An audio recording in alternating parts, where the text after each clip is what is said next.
J'estime avoir été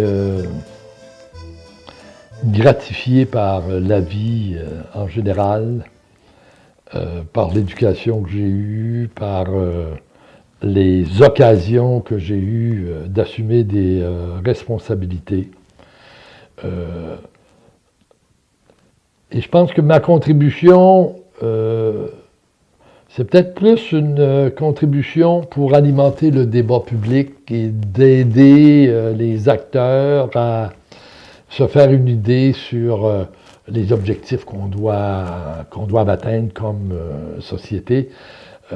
Je pense qu'on reconnaît que au plan du débat, j'avais l'habitude d'être assez clair et à la fois peut-être provocateur pour que les gens se positionnent. Alors, à l'intérieur de la CSN, je pense que ça a beaucoup servi l'organisation, cette façon de travailler, pour que les gens cheminent en ayant en évidence le projet, et on peut ne pas être d'accord, on peut l'amender, mais forcer le débat pour que on identifie l'objectif. Je pense aussi avoir été de ceux qui ont beaucoup travaillé pour rénover, pour innover, pour créer des façons différentes d'approcher la pratique syndicale.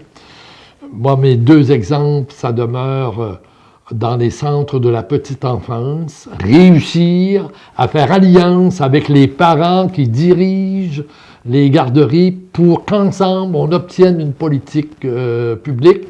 Ça suppose d'abord des transformations dans la pratique syndicale et aussi une capacité d'analyser et d'être d'accord pour que les directions des centres de la petite enfance, en alliance, peuvent faire la différence avec les salariés pour obtenir la politique publique.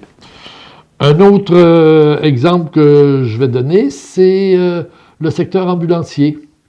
Le secteur ambulancier, c'est un secteur qui est devenu un secteur hautement professionnel dans un créneau névralgique pour la santé des personnes.